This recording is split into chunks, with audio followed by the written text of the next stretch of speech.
In this video, I'm doing a live stream of Backgammon Bot versus Bot. Thank you for joining me. I hope you enjoy this video. Please like and subscribe, and you'll be notified every time I upload a new video. Let me know what you think in the comments below and what you'd like to see in future videos so I can work on that. I appreciate your super thanks. These small donations help me continue to create the high quality content that you enjoy. And with the membership feature, you can get exclusive access to the most popular videos. My book, Backgammon Backgame Strategies, is available. There's a link in the description to where you can get it. And if you're interested in lessons, please contact me via email. My email address is in the description and will be at the bottom of the screen. So, here we go. Now you can see the board. So this is a new type of video I'm doing called Backgammon Bot Versus Bot. So this is where I'm going to have XG play against itself and then analyze it, and we'll learn. The XG board is a beautiful Brazilian board with red and white checkers. The XG board is made by Rain. He makes beautiful XG boards. There's a link in the description to where you can get it. So red will be at the bottom, white will be at the top. So let me show you. It's a 5-point match. And there we go. Okay. So, no, this is a 3-point match, I'm sorry. So 5-4 white splits.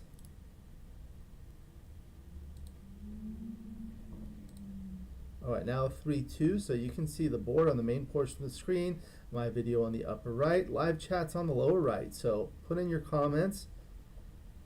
So now 6-1, white will come in and split. So now, thinking about a double? No, no double, but hit and makes the 5-point, makes the rack 3-2, is a good roll.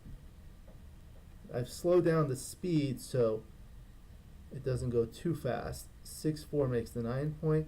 6-5, probably hit twice or just slots. Okay, so this is set for the advanced mode, so there will be some errors, and that's good because we can learn from it. So pass, now it's 2 away, 3 away. 6-5 runs, now 6-3 splits, now with a double 4, so can make the 5-point. That's productive. Now 6-3 comes out to the bar point. 6-4 will run up by 19 pips. Looking for a 2, no. So now, sometimes at these scores, not quite yet, but red may have a double even as the leader in this match. I recently did a video on doubling decisions in a 5-point match. So that was a double, and now it's an automatic redouble. Normally for money, there is some recube vig when you take that cube, but here you lose it after the automatic redouble. So red is up by a lot, just trying to bring things home slowly.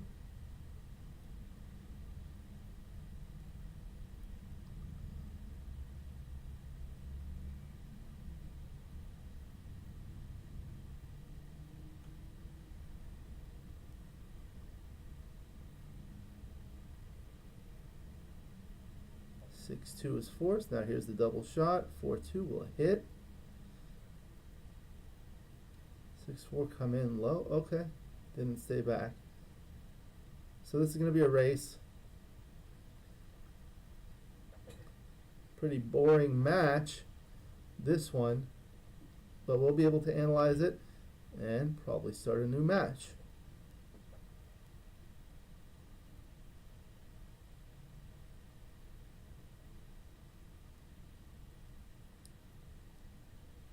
So now it's just a simple bear off. Red's a big favorite.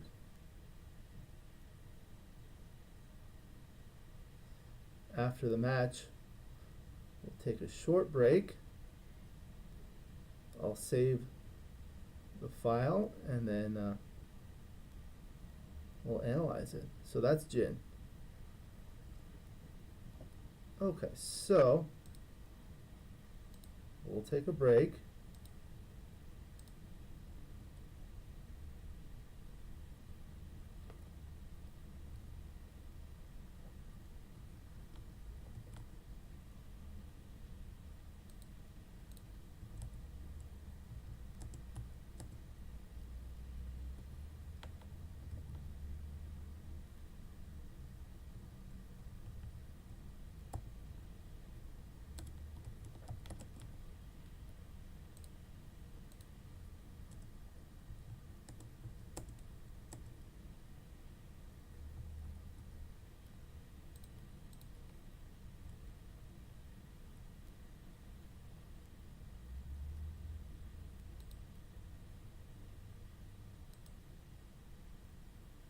All right, now I'm back. Just save the file.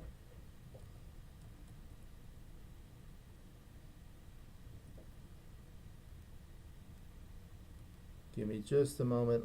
I'll put on another brief break.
All right, so now we'll analyze the match and probably have time for another match. So this was set to the advanced setting, so it's not playing perfectly. There will be some errors, so that's going to be a good thing to learn from. So the 5-4 for white is just a simple split, okay?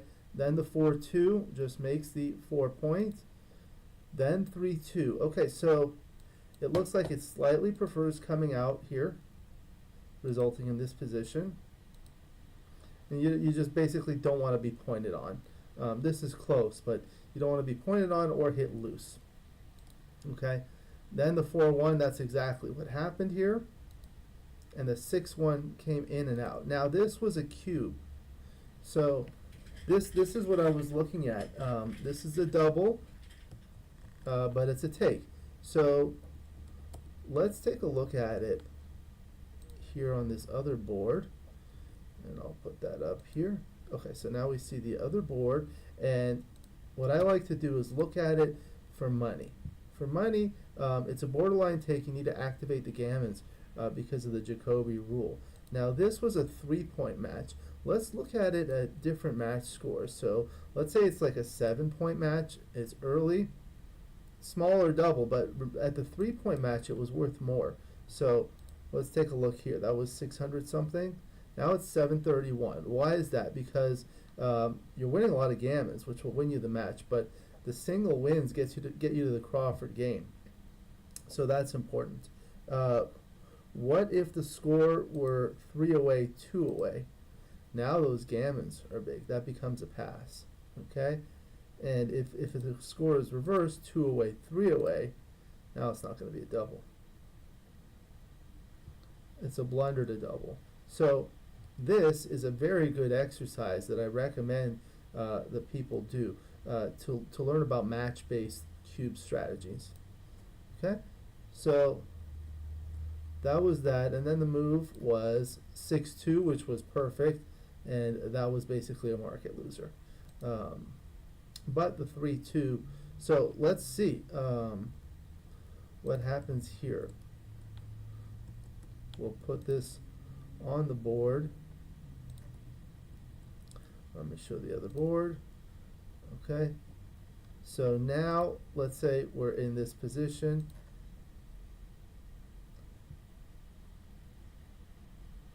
Actually a small no double because that 3-2 saved them. Okay, alright, back to the match. So the 6-4 was come out and make the 9 point, and the 6-5 hitting twice was slightly better. Could have taken the cube after that, but after this it was a double and a pass. Okay, so that was the first game. On to the second game. Now it's 1-0 in favor of red. 2 away, 3 away, 6-5 just run. 6-3 is a standard split, And then the double 4. So this was another alternative coming like this. This does produce a robust position with lots of spares, but you leave this guy stranded with only 2 on the midpoint. You usually don't want to do that. Let's look at it the plus analysis. The 13-5 twice just does a lot. It unstacks, makes the next best interboard point, okay, and that becomes a blunder on the plus settings. All right, and then the 6-3 anchors, that's a great roll. 6-4 run. So after this, red is up by 19 pips, pretty much home free. Double 3, yeah, here you should just make the 2 points, and that results in this position.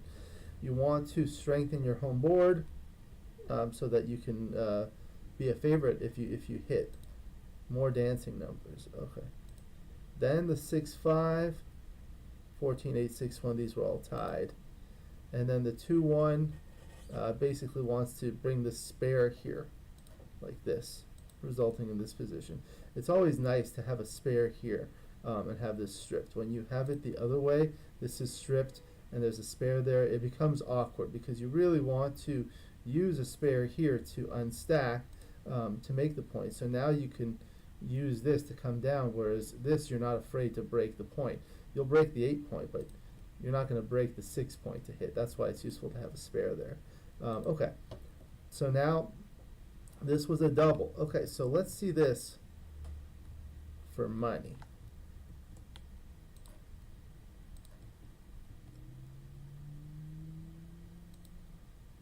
All right, so now this is for money. Let's take a look. Small double. Okay.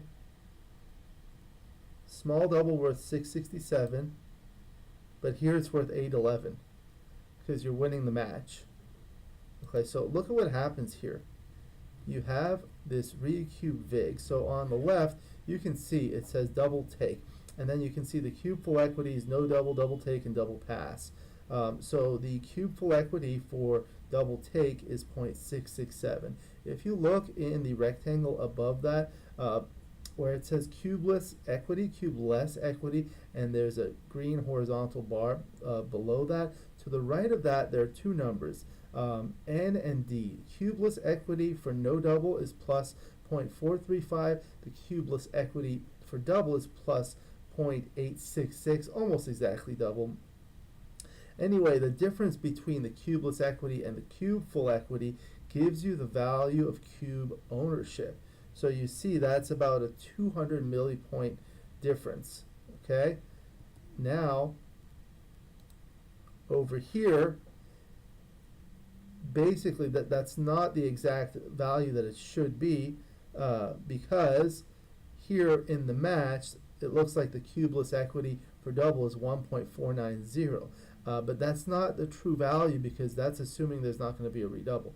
But there will be an automatic redouble. So the true cubeless equity will be twice 0.476, which is basically 811. It's going to be 811, so there is no value in owning the cube. Okay? So, all right. And then the 6-1 was just playing safe, okay? And then this was the automatic redouble, okay?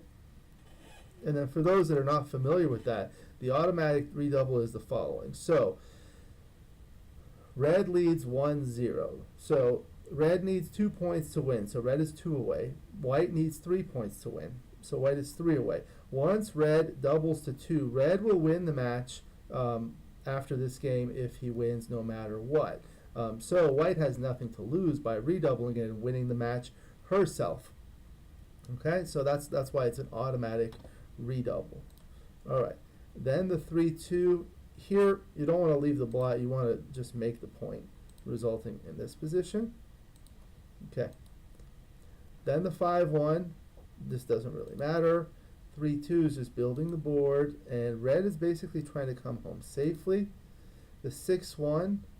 So you want to slot these points like this, resulting in this position. once you have these points slotted, it makes it really easy to make them. Red's not going to hit with all these blots in the board. All right, and then the 6-3, we'll just play something safe. And here, yeah, here, see, this is what happens when it's set for the advanced mode. It doesn't do these things. The best play is simply to make the 4-point, resulting in that position. And 2-1, this doesn't really matter. 6-3 is going to make the 4-point and slot the next point. 6-4 plays safe on the inside. Here it prefers this play, which makes point and doesn't put a dilly builder here. 3-1, you just play safe inside. 6-2 was forced. 4-2 is good. Now 6-4 should have just stayed back here, like this. Now you have shots, whereas here you can get hit and continue. Okay, so then it was the double 5, which gave him a big advantage for red, and the 6-4 should just come in. Okay, 3-1 should take one off, like this, and then 4-1. This stuff doesn't really matter. There was nothing special here. Here you just take 2 off. Again, you take 2 off here. So that was that match. All right, so let's see. Go on a short break and I'll set up another one.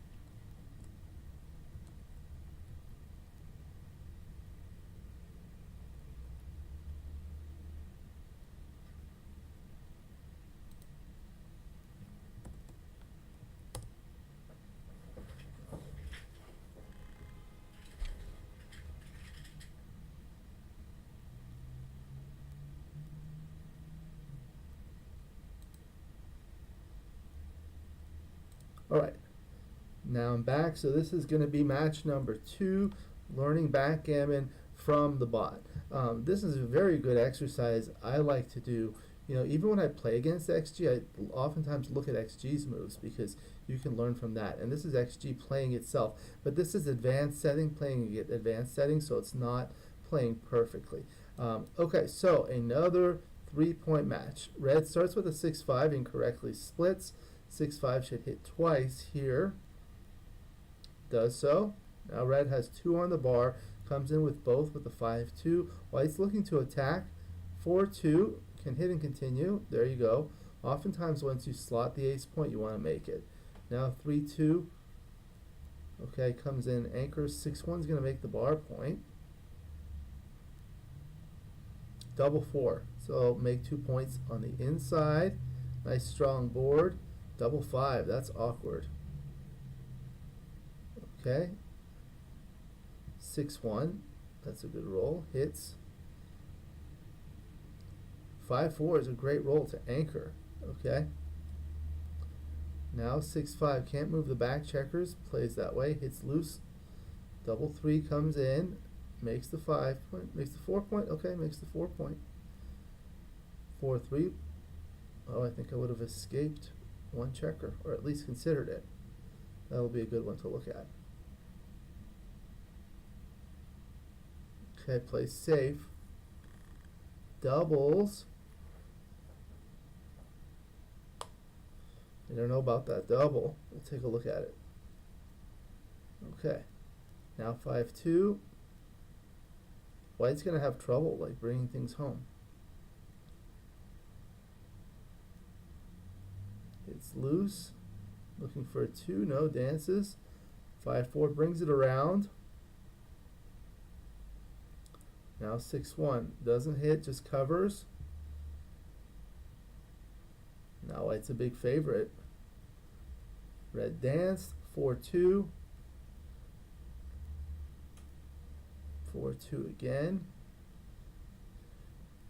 Don't know why I left that 5-3, double 3. Okay, so 1, 2, 3, 4. Okay. 6-1 and 5-1, leave a shot now.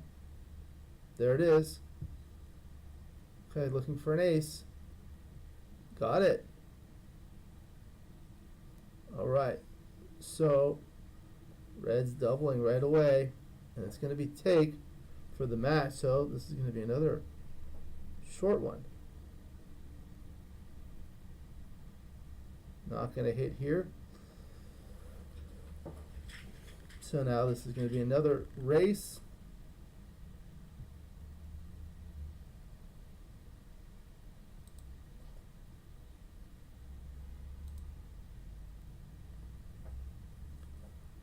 So we'll just play this out, take a short break to save this match, and then we'll analyze it. Oftentimes these 3-point matches are quick. We'll see how it goes. Maybe we could do longer matches next time.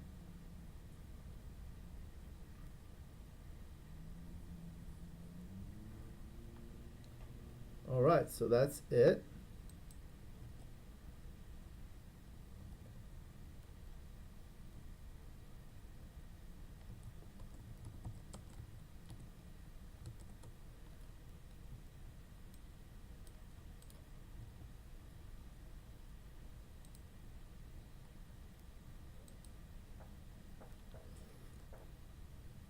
All right, so now I'm back and we're going to analyze it. So this first one, you can see like the level of play is not the 0 that you're used to seeing for XG. You can change it to advanced. So now it plays at expert level, 7.35, 4.85, as opposed to less than 1. And then it'll make errors like this. 6-5, you're supposed to just run. Okay. Then this 6-5 was hitting twice. Okay, that's what you do when the opponent splits with like a 6-4, 6-3, or 6-2. 5-2 was forced, bringing both checkers in. 4-2, that was good. So this is one thing. A lot of people, some people would play 13-7. Okay, because they don't want to make the ace point. That's what people used to do a long time ago, but the computers have taught us that once you've slotted the ace point, it oftentimes becomes useful to make it, because although the 2 checkers become out of play, you can't move them until the bear off, it does create an advantage. It makes a 2-point board, so it's much more likely for the opponent to dance. If you're on the bar against a 1-point board, there's 1 number that dances. If you're on the bar against a 2-point board, there are 4 numbers that dance. That's 4 times as many. That's the highest percentage increase in terms of dancing numbers when you go from a certain number of points in your board to the next number. For example, going from a 1-point board to a 2-point board. When you go from a 2-point board to a 3-point board, you go from 4 to 9 dancing numbers. That's a little over twice as much. This is 4 times as much. So it is big. So a lot of people don't really think about it, but it's important. So the 3-2 anchored and brought one down. Okay, and let's see, what were the other ones?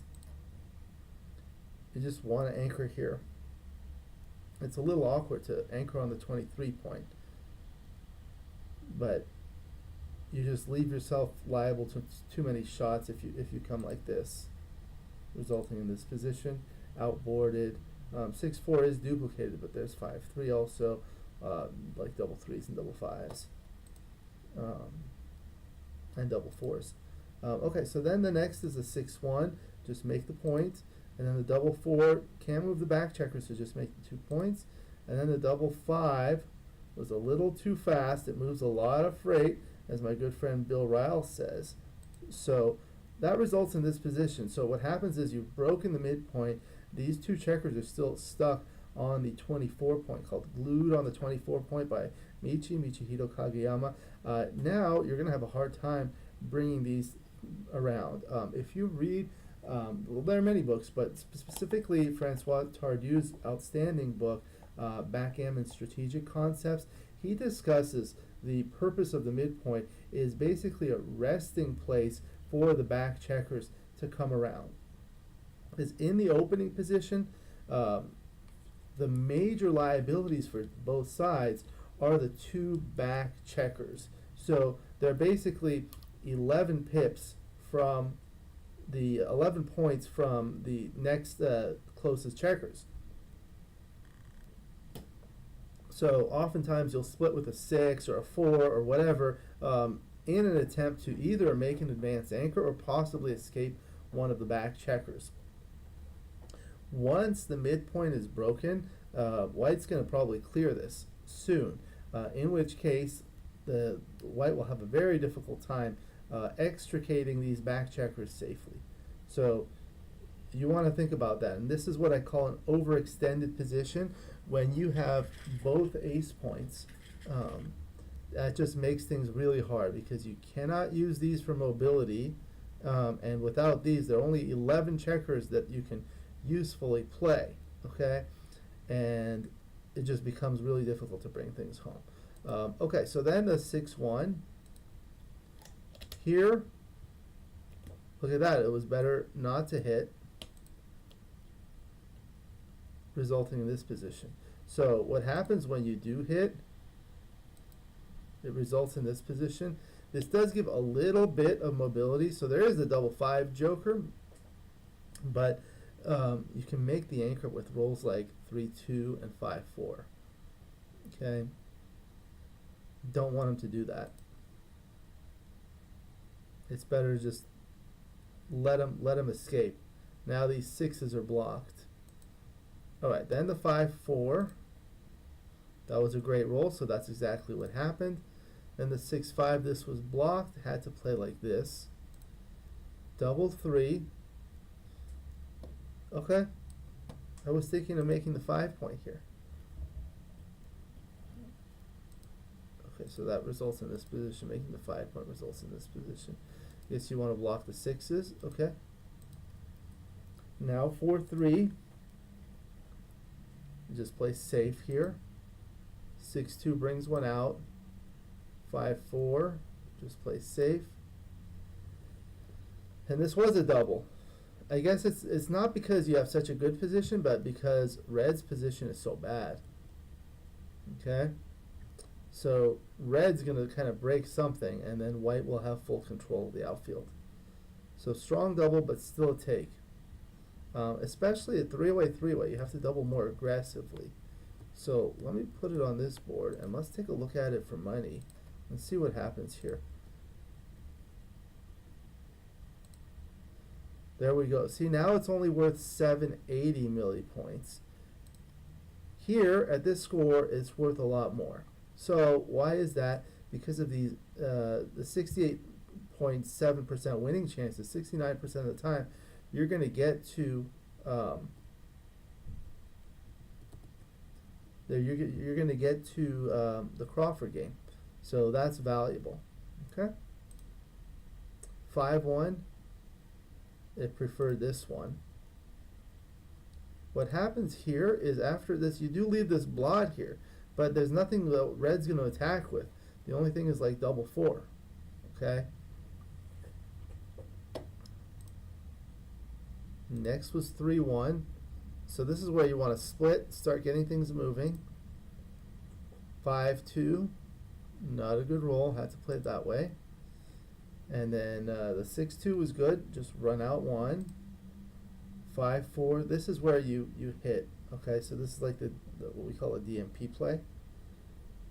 If you don't hit, what are you going to do? It's like hit or be hit. And then dance, and then the 5-4. Just bring it around. And the 6-1. Okay, so look, this one, you don't want to hit here. Hitting is like this, resulting in this position. It does put 2 on the bar, but now there's a direct shot. Here there isn't. Look at the winning chances. Yeah, you'll win more if you hit, but that's at the cost of many games. All right, and then the 6-3 couldn't come in, so let's scroll down a little bit. 3-2 just comes down. 4-2. These were tied, it looks like. Comes out slightly ahead. Now here with the 4-2, this is where you want to clear the 8-point, like this, resulting in this position. The selected play was like this. Now red can hit with a 5-3. This way there are no numbers, and you have 4 checkers on the 6-point. Nothing's going to leave a shot. That's a very safe position. All right, then the 6-5 just came in. Double 3 hit and continued. 5-3 comes in. 6-1 was a bad roll. Okay, so here it's supposed to hit. Okay. And let's see if we can find the reason. So not hitting here wins 81.5% of the time. Hitting wins 81.2% of the time. So you're winning 0.3% fewer games if you hit. But look at the gammons. They go from 1.3 to 2.7, 12.7. That's a huge increase. You win a lot more gammons, and that'll win you the match. The gammon value at 3-away on a 2 cube, you can see here, I go into cube information, Control-Alt-K, and it's 0.497. For money, it's always 0.5, so it's just slightly less than money. So it's about the same as money. All right, then the 5-1 was good. Better play was to come out there, okay? And now this was a redouble, but it's still a take. So let's look at this position also for money, because oftentimes it's different. Okay, so this is for money. It's a redouble and take worth 785. Here it's 748. So it's very similar to money. The dead cube take point is 25% for the redouble at 3-away. Okay. Then continuing the 6-1. Look at that. It likes slotting it immediately to just finish the deal. Okay. 5-4 was good. Comes in. 6-3 missed. Should have safetied. 6-4. And that's about it. So that was it for that match.